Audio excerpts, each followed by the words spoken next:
Assalamualaikum warahmatullahi wabarakatuh. Perkenalkan, nama saya Maira Indah Hermawati, NIM B2001900549 dari kelas akuntansi biaya M.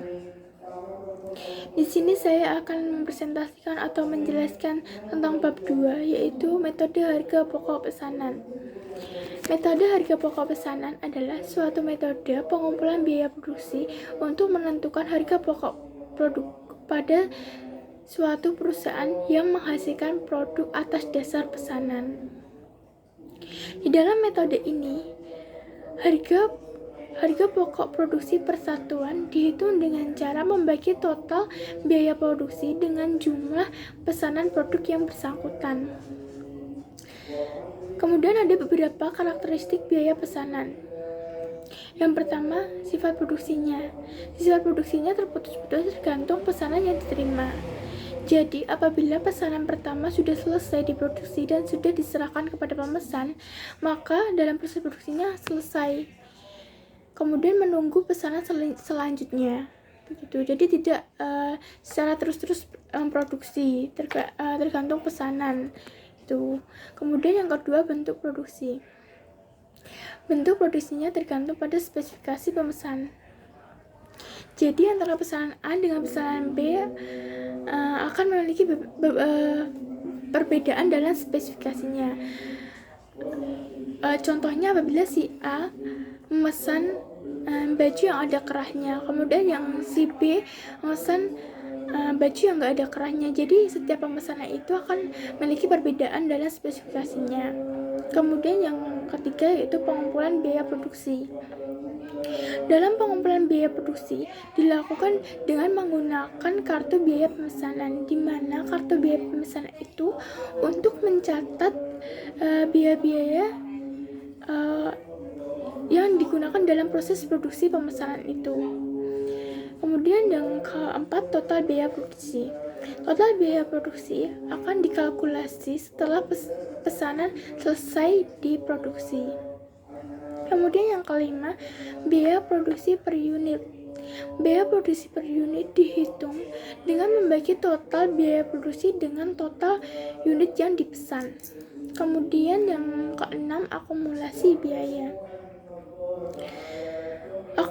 Akumulasi biaya pada umumnya menggunakan biaya normal. Jadi tidak meninggikan, tidak merendahkan. Jadi dihitung secara normal dengan biaya normal. Kemudian yang ketujuh yaitu produk jadi. Jadi produk yang sudah selesai diproses akan langsung diserahkan kepada pemesan tanpa melewati penyimpanan di gudang terlebih dahulu. Kemudian selanjutnya ada beberapa tujuan pengumpulan biaya. Yang pertama yaitu menentukan harga jual yang akan dibebankan kepada pemesan. Jadi harga jual yang akan dibebankan kepada pemesan itu akan berbeda-beda tergantung permintaan si pemesan. Untuk menghitung harga jualnya, yaitu harga jual yang dibebankan oleh pemesan sangat ditentukan terhadap besarnya biaya produksi untuk menghasilkan pesanan tersebut. Jadi tergantung pesanan apa yang dipesan oleh si pemesan gitu. Kemudian yang kedua itu mempertimbangkan penerimaan atau penolakan pesanan. Jadi kadang-kadang harga jual produk yang dipesan seseorang itu sudah ditentukan di pasaran, maka manajemen harus menentukan menerima atau menolak pesanan tersebut agar perusahaan itu terhindar dari kerugian. Kemudian yang ketiga yaitu memantau realisasi biaya produksi, yaitu manajemen membutuhkan informasi yang sesungguhnya terjadi dalam proses produksi, yaitu untuk mencocokkan atau melihat apakah dalam proses produksi yang sesungguhnya itu sama dengan perhitungan yang sudah ditentukan sebelum proses produksi gitu. Kemudian yang keempat yaitu menghitung laba atau rugi bruto tiap pesanan.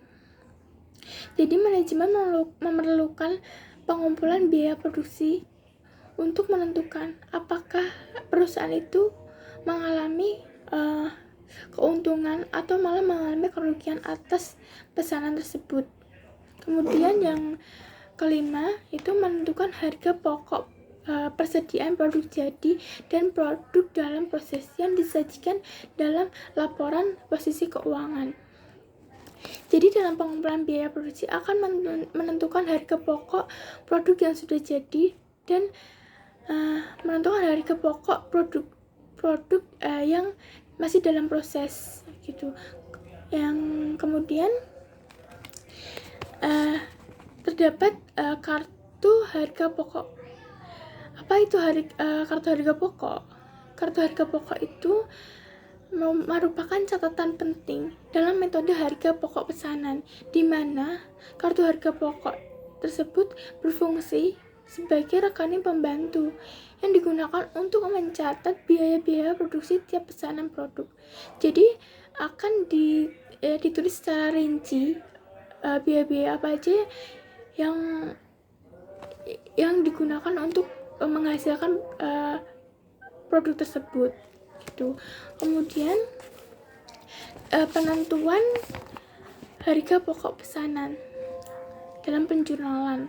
Yang pertama itu mencatat biaya bahan baku. Dalam mencatat biaya bahan baku dibagi menjadi dua prosedur.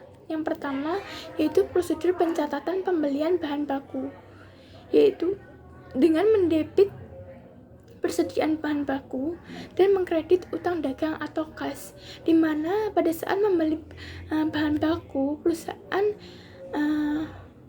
tidak membayar secara tunai, maka ditulis di bagian kredit itu utang dagang. Apabila perusahaan itu membayar bahan bakunya secara tunai, maka ditulis di bagian kredit itu kas. Kemudian yang prosedur yang kedua yaitu prosedur pencatatan pemakaian bahan baku, yaitu dengan mendebit barang dalam proses biaya bahan baku dan mengkredit persediaan bahan baku. Kemudian yang kedua yaitu pencatatan biaya tenaga kerja. Yang pertama itu jurnal untuk mencatat pemakaian tenaga kerja, yaitu dengan mendebit gaji dan upah dan mengkredit utang gaji dan upah, karena gajinya itu belum dibayarkan gitu. Jadi makanya jurnalnya mengkredit utang gaji dan upah. Kemudian yang B, waktu dan waktu gaji dan upah dibayarkan. Jadi perusahaan sudah mengeluarkan uang, maka mendebit utang gaji dan upah dan mengkredit kas, karena kasnya sudah berkurang untuk membayar gaji dan upah tenaga kerja. Kemudian yang C itu mengalokasikan atau mendistribusikan gaji dan upah, yaitu dengan mendebit biaya dalam proses, biaya tenaga kerja langsung, dan mendebit BOP sesungguhnya, yaitu untuk tenaga kerja yang tidak langsung. Kemudian mendebit lagi biaya pemasaran atau penjualan, dan mendebit lagi biaya administrasi dan umum, dan mengkredit gaji dan upah. Kemudian yang ketiga itu pencatatan biaya overhead pabrik. Yang yang pertama jurnal untuk mencatat pembebanan biaya overhead pabrik berdasarkan tarif yang sudah ditentukan di muka. Jadi sudah ditentukan di awal tahun itu. Jadi dengan mendebit barang dalam proses biaya overhead pabrik dan mengkredit biaya overhead pabrik yang dibebankan. Kemudian yang B, jurnal untuk mencatat biaya overhead sesungguhnya, yaitu dengan mendebit biaya overhead pabrik sesungguhnya dan mengkredit berbagai rekening di kredit. Contohnya akumulasi depresiasi mesin atau peralatan, terus kemudian akumulasi depresiasi gedung dan persediaan bahan baku bangunan dan lain-lain. Kemudian yang C itu jurnal untuk menutup biaya overhead pabrik, yaitu dengan mendebit biaya overhead pabrik yang dibebankan dan mengkredit biaya overhead pabrik sesungguhnya. Kemudian untuk jurnal, apabila terdapat selisih pembebanan kurang, artinya itu biaya overhead pabrik yang sesungguhnya itu lebih besar dari biaya overhead pabrik yang dibebankan, yaitu caranya mendebit selisih biaya overhead pabrik dan mendebit biaya overhead pabrik sesungguhnya.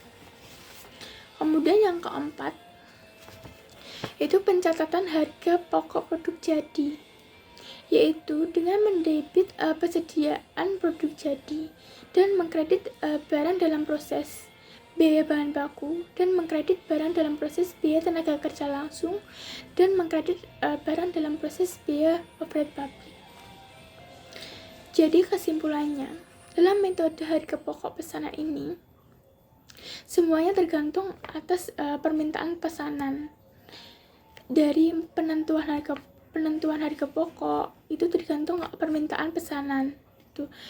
Dan di dalam proses pembuatan produksinya itu secara terus menerus, jadi terputus-putus menunggu pesanan gitu untuk diproses tuh, dan tanpa dimasukkan di gudang terlebih dahulu. Jadi langsung diberikan kepada pemesan apabila produk itu sudah jadi.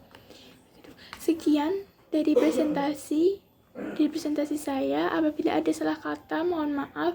Wassalamualaikum warahmatullahi wabarakatuh.